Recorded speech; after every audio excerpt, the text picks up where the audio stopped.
Merhaba, bu videoda sizlere invertör kaynak makinesinin kurulumunu anlatıp uygulamasını yapacağım.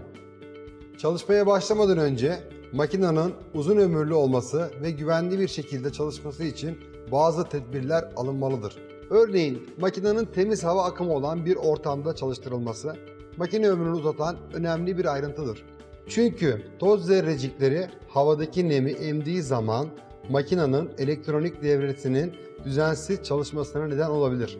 Ayrıca çalışan makinenin bez ya da benzeri bir malzeme ile örtülü olmamasına dikkat edilmelidir. Çünkü bu malzemeler soğutma fanlarının işlevlerini yetersiz hale getirip makinenin ısınmasına neden olabilir. Diğer önemli bir ayrıntı ise makinenin mümkün olduğunca kuru tutulması ve ıslanmamasıdır. Bunun iki nedeni vardır. Birincisi kısa devreye sebebiyet verebileceği için elektrik çarpmasına neden olabilir. İkincisi de ıslak zemindeki buharlaşan su, elektronik devrelerin düzensiz çalışmasına neden olabilir.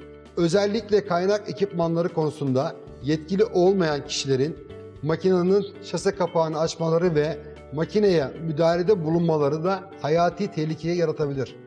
Dikkat edilmesi gereken diğer tedbirler için makine kurulmadan ve kullanmadan önce mutlaka kullanım kılavuzu okunmalıdır. Makinenin kutusunu açtığımız zaman içinden kaynak pensesi, şase kablosu ve kullanım kılavuzunun çıktığı görülür. Uygulamaya geçmeden önce kullanılacak elektrotun hangi kutba uygun olduğuna karar verilir. Bu bilgi elektrot kutusu üzerinde bulunur. Daha sonra kaynak kabloları seçilen kutba uygun olarak bağlanır. Örneğin doğru akım artıda kullanılacaksa elektrot pensesi makinenin artı çıkışına, şase kablosu da eksi çıkışına bağlanır.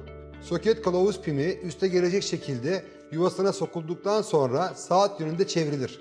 Soketin fazla sıkılmadan güvenli bir şekilde yuvasına oturduğundan emin olunmalıdır. Aksi halde uzun süreli kullanımlarda ve kaynak akımının yüksek olduğu durumlarda gevşek soketler aşırı ısınmadan dolayı yanabilir. Doğru akım ekside kullanılacak elektrotlar içinse elektrot pensesi eksi çıkışa, şase kablosu ise artı çıkışa gelecek şekilde kablo bağlantıları değiştirilir. Yanlış kutbun seçilmesi kararsız ark oluşmasına, çok fazla sıçramaya ve elektrodun iç parçasına yapışmasına neden olur. Elektrot penseye takılır. Şase pensesi ise iç parçasının boyasız, passız ve temiz bir yüzeyine ağızları tam temas edecek şekilde takılır. Daha sonra enerji kablosu uygun bir prize takılır. Açma kapama anahtarı açılır.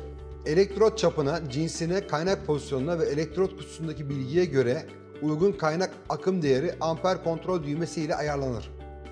Ayarlar elektrotu üreten firmanın kataloğundaki değerlere göre yapılmalıdır.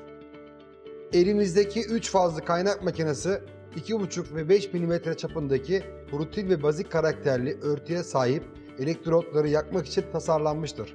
Kaynak işlemine başlamadan önce parça yüzeyinin temiz olduğundan tekrar emin olunmalıdır. Uygun koruyucu kaynak önlüğü veya tulumu giyilip kaynakçı maskesi takılır. Uygun açı ile pense tutulur ve doğru ilerleme hızı ile kaynak yapılır.